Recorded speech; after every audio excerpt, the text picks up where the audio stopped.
Imagine you rob a bank, take over the vault, and the first thing you do is to name yourself Employee of the Month. Welcome back to Global Brief NG, and we are looking at Guinea-Bissau, where the line between military service and self-service just got erased. General Horta N'Tam, the man who seized power in a coup just 2 months ago in November 2025, has been busy, not fixing the economy, not organizing elections, or signing a decree to promote himself. As of Thursday, the transitional president has elevated himself from brigadier general to major general. According to the decree he signed for himself, he is now the highest ranking officer in the country's armed forces, trading his 2 for 4. This isn't just vanity, it is a message. When a transitional leader starts upgrading his rank, he is usually planning to stay a while. Let's analyze what this means for West Africa.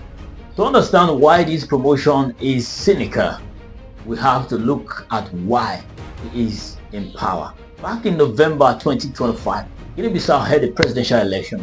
It was a mess. The incumbent president Umaru Sissoco Embalo declared victory. The challenger Fernando Dias also declared victory. The country was on the edge of civil unrest. Now General N'Tam entered, and he is the military that stepped in to claim they needed to prevent the bloodbath. They promised to be neutral referee, the adults in the room. But here is the dictator's playbook 101. You seize power claiming to be a temporary stabilizer, but then you immediately start consolidating personal power. Promoting yourself to the absolute highest military rank isn't the move of a humble servant waiting to hand power back to civilians. It is the move of someone cementing the authority over the army so no one can challenge them. Why is power in Guinea-Bissau so addictive? We need to talk about the elephant in the room. Cocaine. Guinea-Bissau has been labeled Africa's first narco-state by the UN and other agencies. Its location makes it the perfect transition hub for South American drug heading to Europe. When you control the presidency in Bissau, you don't just control policy, you control ports, the airstrips, and the borders. Since independence in 1974, this country has seen 4 successful coups and over a dozen attempts.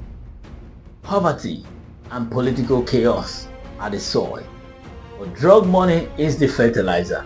When General N'Tam gives himself that 4-star rank, he is just getting a fancy title. He is signaling to the cartels and the corrupt network that he is the new boss to deal with. The junta has set a date, December 6, 2026. That is when they promise to hold new elections and return power to civilians.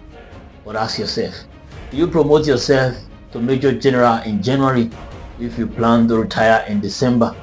This promotion creates a dangerous conflict of interest. If N'Tam decides to run for president as a civilian, which we've seen happen in Mali, in Chad, in Guinea, he now does so with a prestige of being the military's top dog. The opposition is already decimated. Embalo is ousted. The electoral process is suspended.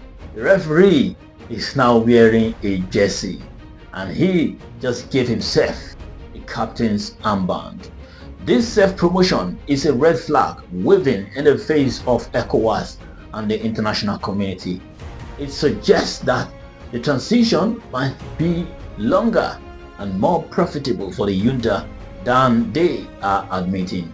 Key question for you: do you believe General N'Tam will actually step down on December 6th, or are we watching the birth of another military dictatorship in West Africa?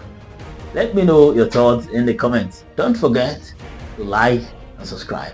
You definitely get more updates coming in from yours truly, Jojo Ramani. I'll see you in the next episode. Stay tuned.